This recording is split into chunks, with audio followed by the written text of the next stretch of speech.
Right ఇక MGBS నుంచి మరింత సమాచారాన్ని మా ప్రతినిధి సైదులు లైవ్ ద్వారా అందిస్తారు. సైదులు చెప్పండి, ఆర్టీసీ జేఏసీ 32 డిమాండ్లు పెట్టినట్టు తెలుస్తోంది. ఇక డిమాండ్లు పరిష్కరించే వరకు సమ్మె కొనసాగిస్తామని చెబుతోంది. దీనికి సంబంధించిన అప్డేట్స్ ఏంటి? సమ్మె అయితే కొనసాగుతుంది. ఆర్టీసీ కార్మికులు ఈ రోజు అర్ధరాత్రి నుంచి సమ్మెలోకి దిగారు. ఆర్టీసీ ఉన్నటువంటి 32 డిమాండ్లు రాష్ట్ర ప్రభుత్వం ముందు పెట్టారు. ఆ డిమాండ్లు పరిష్కారం దిశగా రాష్ట్ర ప్రభుత్వం అడుగులు వేయడం లేదని కూడా నిన్న రాష్ట్ర ప్రభుత్వం ఏర్పాటు చేసినటువంటి కమిటీ ఆ కమిటీకి సంబంధించినటువంటి భేటీల్లో భాగంగా చర్చలు విఫలం కావడంతో ఈ రోజు నుంచి కూడా సమ్మెలోకి వెళ్తున్నామని కూడా ఆర్టీసీ కార్మికులు చెప్పారు. సో ఇక రాష్ట్ర వ్యాప్తంగా సమ్మె కొనసాగుతూ ఉంది. బస్సులు డిపోలకే పరిమితం అయ్యాయి. ఓన్లీ ఎలక్ట్రిక్ బస్సులు మాత్రమే తిరుగుతూ ఉన్నాయి. ఎలక్ట్రికల్ బస్సులు మాత్రం నడుపుతూ ఉన్నారు. కాబట్టి మిగిలిన ఆర్టీసీ కార్మికులు ఎవరైతే ఉన్నారో వారందరూ కూడా సమ్మెలో ఉన్నారు. ప్లాట్ఫామ్స్ మీదకి ఒక్క బస్సు కూడా రావడం లేదు. ప్రయాణికులు కొంతమంది ఆర్టీసీ సమ్మె ఉన్న విషయం తెలియకపోవడంతో ప్రయాణికులు చాలా మంది బస్ స్టాండ్ లోకి వస్తూ ఉన్నారు. వారందరూ కూడా ఇక్కడ పడిగాపులు కాస్తూ ఉన్నారు. బస్సు కోసం ఎదురు చూస్తూ ఉన్నారు. సో బస్సులు రావని తెలిసి వారి ఇక్కడ నుంచి వెళ్తే మెట్రో సహాయం లేదంటే ఆటోల సహాయంతో వెళ్ళిపోతున్నటువంటి పరిస్థితి కనిపిస్తుంది. సో ఇక్కడ కొంతమంది నాయకులు ఆర్టీసీ జేఏసీ నాయకులు ఉన్నారు. వారితోటి ఒకసారి మాట్లాడించే ప్రయత్నం అయితే చేద్దాం. టీజేఎంయు నాయకులు హనుమంతు వీళ్ళంతా కూడా ఇక్కడికి రావడం జరిగింది. సో వారందరూ కూడా ఇక్కడికి వచ్చి వారి యొక్క సమస్యలకు సంబంధించి మీడియా ముఖంగా మాట్లాడుతున్నారు. ప్రస్తుతమైతే సో మనం ఎంజీబీఎస్ బస్ స్టాండ్ దగ్గర పరిస్థితి ఒకసారి చూస్తే మాత్రం సో ఇక్కడ చూసుకోవచ్చు. ప్రయాణికులు యాక్చువల్ గా పెద్ద సంఖ్యలో వస్తూ ఉంటారు. కానీ ఆర్టీసీ సమ్మె ఉన్న నేపథ్యంలో చాలా మందికి ఈ విషయం తెలిసి ఎవరు కూడా రావడం లేదు. కొంతమంది తెలియక వచ్చారు. వారందరూ కూడా ఇక్కడ కూర్చొని ఇబ్బంది పడుతున్నారు. సో వారందరూ కూడా చాలా ఇక్కడికి వచ్చి పడిగాపులు కాస్తున్నటువంటి పరిస్థితి నెలకొంది. సో చాలా వరకు కూడా బస్సులన్నీ కూడా కొన్ని బస్సులు మాత్రమే ప్లాట్ఫామ్స్ మీదకి వచ్చాయి. మిగిలిన బస్సులు అన్ని కూడా ఇక్కడే వెళ్ళిపోయాయి. కాబట్టి ఒకసారి చూడవచ్చు, ఇక్కడ ప్లాట్ఫామ్స్ మీదకి బస్సులు రానటువంటి దృశ్యాలు కూడా మనం ఇక్కడ చూసుకోవచ్చు. సో చాలా మంది ప్రధానంగా అయితే మాత్రం ఆర్టీసీని విలీనం చేయాలని కూడా ఆర్టీసీ కార్మికులు ప్రధాన డిమాండ్. ఆర్టీసీని ప్రభుత్వంలో విలీనం చేయాలి. అనేక సార్లు రాష్ట్ర ప్రభుత్వం ముందు మా డిమాండ్స్ పెట్టినప్పటికీ కూడా తాత్సారం చేస్తూ ఉన్నారు. రాష్ట్ర ప్రభుత్వం మా యొక్క డిమాండ్స్ ని పరిష్కారం దిశగా అడుగులు వేయడం లేదని కూడా ఆర్టీసీ కార్మికులు అయితే చెప్తున్నటువంటి పరిస్థితి ఇక్కడ కనిపిస్తుంది. కాబట్టి ఖచ్చితంగా ఆర్టీసీని ప్రభుత్వంలో విలీనం చేసేంత వరకు కూడా ఖచ్చితంగా మేము ఈ యొక్క సమ్మెను కొనసాగిస్తామని చెప్పేసి ఆర్టీసీ కార్మికులు అయితే చెప్తున్నటువంటి పరిస్థితి కనిపిస్తుంది.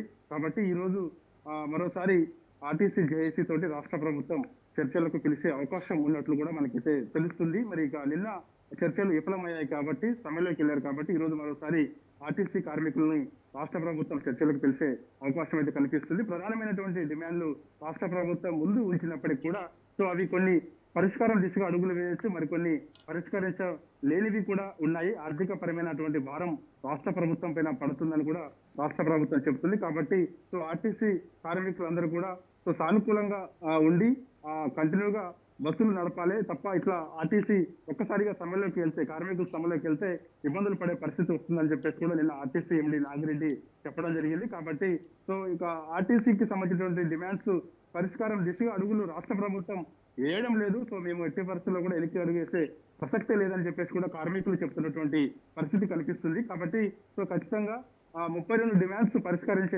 పరిష్కరించేంత వరకు కూడా ఆ యొక్క సమ్మె మాత్రం కొనసాగిస్తామని కూడా చెప్తున్నారు. కొన్ని డిపోలలో జిల్లాలలో ఉన్నటువంటి డిపోలలో ఆర్టీసీ కార్మికులు బెటాయించి నిరసన తెలిపారు. రాష్ట్ర ప్రభుత్వానికి వ్యతిరేకంగా నినాదాలు చేశారు. సో మిగిలిన చోట్ల అన్ని కూడా బస్సులు ఆ డిపోలకే పరిమితమయ్యాయి. మొత్తం మనం మహాత్మా గాంధీ బస్ డిపో వద్ద ఉన్నాం కాబట్టి సో ఇక్కడ పరిస్థితి కూడా చూడొచ్చు. ప్రయాణికులు కొంతమంది వచ్చి ఇబ్బందులు పడుతున్నటువంటి దృశ్యాలు కూడా ఇక్కడ ఉన్నాయి. మరికొందరు వచ్చి ఇక్కడ ఇబ్బందులు చూసి అంటే బస్సులు రావడం లేదని గ్రహించి వెంటనే ఇక్కడ నుంచి కూడా వెళ్ళిపోతున్నటువంటి పరిస్థితి చాలా మంది ఉన్నారు. చాలా మంది ఇక్కడికి వచ్చి వెళ్ళిపోయిన పరిస్థితి కూడా కనిపిస్తుంది. కాబట్టి సో ఏదేమైనా సరే ఇవాళ మరోసారి ఆర్టీసీ జేఏసీ నాయకులతో రాష్ట్ర ప్రభుత్వం మరోసారి చర్చలకు తెలిసే అవకాశం ఉన్నట్లు కూడా మనకైతే తెలుస్తుంది. చూడాలి మరి ఆర్టీసీ జేఏసీ ఎటువంటి నిర్ణయం తీసుకోబోతుంది ఏంటన్నది కూడా తెలియదు. ఎలక్ట్రిక్ బస్సులు మాత్రం నడుస్తున్నాయి రాష్ట్ర వ్యాప్తంగా. ఎలక్ట్రికల్ బస్సులు మాత్రం కొనసాగుతూ ఉన్నాయి.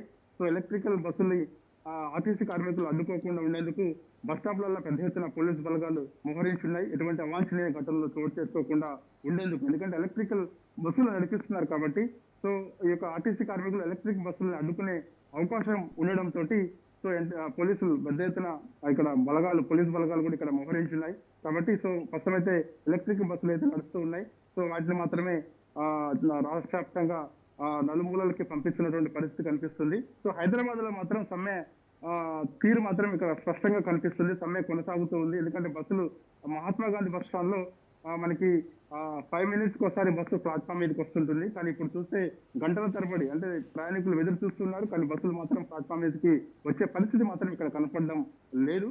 సో కాబట్టి ఆ బస్సులన్నీ కూడా డిపోకే పరిమితం అయ్యాయి. కాబట్టి సో ఖచ్చితంగా సమ్మె మాత్రం కొనసాగుతుంది. ఎట్టి పరిస్థితుల్లో వెనకడిగేసే ప్రసక్తి లేదని చెప్పేసి కూడా ఆర్టీసీ కార్మికులు చెప్తున్నటువంటి పరిస్థితి అయితే కనిపిస్తుంది.